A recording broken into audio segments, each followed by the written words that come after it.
everybody, Dio and Eleni here. Thank you so much for watching my channel. Please comment, like, and subscribe.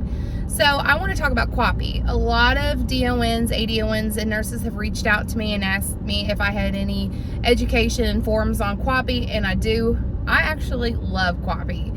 A lot of folks don't like it. They feel it's just another meeting, but I love QAPI because I really think you can get down to the nitty gritty and find ways to improve your processes at the facility for every department. So I'm going to do a video on part A or part 1, and we will discuss QAPI and what it's about. And what you should bring to the table. And then in part 2, I will have a video on some of my QAPI forms that I would love to share with you all and how to work through it. So QAPI, what is it? QAPI stands for Quality Assurance Performance Improvement. So what is QAPI, right? What is that? So in a nutshell, in a summarized version, QAPI is a way to identify a problem in your department and a plan to address that problem in the future going forward, right? So a lot of places that I worked at in the past would do a lot of data dumping. They would bring a lot of data to the table, and they would discuss like how many wounds, pressure ulcers in-house was there in the month of May, or how many infections and antibiotics were there in the month of May. Now, data dumping can be really, really good.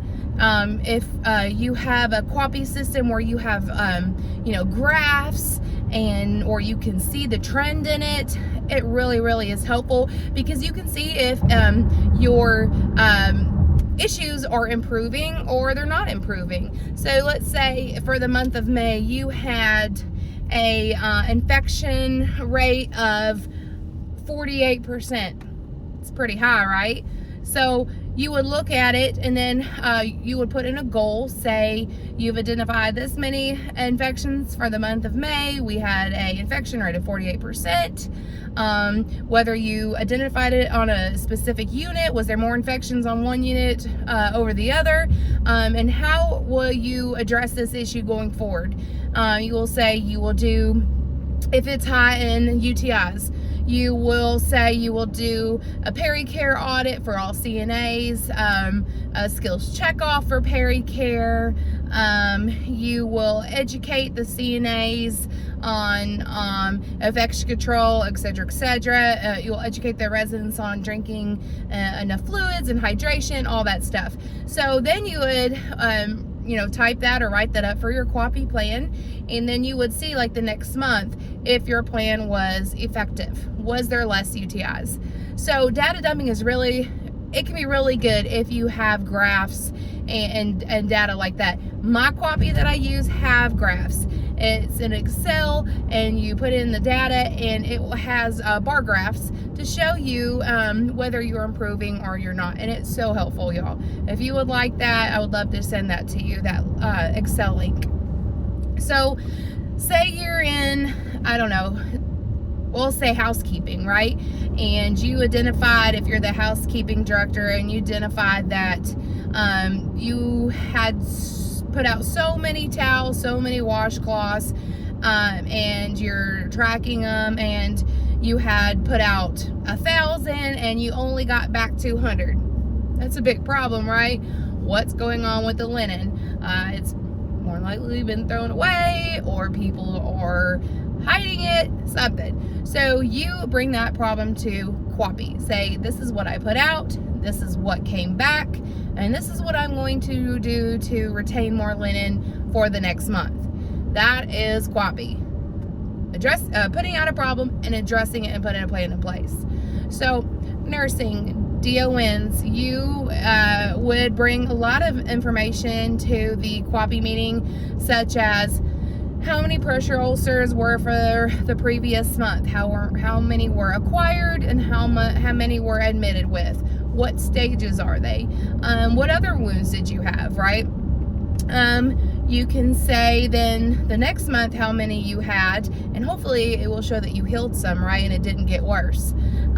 You would also bring to the table infection control, how many infections and antibiotics were for the previous month, how many G-tubes, how many Foley catheters, You can bring to the to the table how many Coumadin orders there are, how many people are on pain regimen, how many are on oxygen or receiving respiratory therapy, how many people are having dual nebs, how many people have contractures. You can bring all that to the table for QAPI, right? A person in admissions, you would do how many referrals did you get? How many were denied, whether it was clinical or financial or other? How many folks went out to the hospital? How many had a 30-day return to hospitalization rate? You can bring all that data to the table, and we can talk about all the departments. Maintenance, what maintenance issues did you identify? Was there any trends in maintenance department, and how are you going to fix them, right? And dietary, how many times in dietary were issues found, or maybe there was tray cards that weren't accurate after you did an audit, and what you're going to do going forward to address those tray cards, or any snack issues. Every department brings something to the table. Every department. MDS, social services, and that's another one. Let's go back. Social services. Social services should be taking care of your psychotropics, or helping the deal with the psychotropics. They should be tracking the psychotropics and the GDRs. They should, bring to the table how many residents are on psychotropics that month. Was there any GDRs? Look at the state and national levels on those, and what your facility is ranking in that. And like I said, as SDC or HR, how many hires did you have for the month? How many people had resigned or were terminated? What is your retention rate? Like I said, every department has a job or a thing they can bring to the table. And if you would like not just nursing, I can also give you the other departments some examples of things they should bring to QAPI and what they should be responsible for, and see if your administrator would like that. But QAPI can be very, very useful.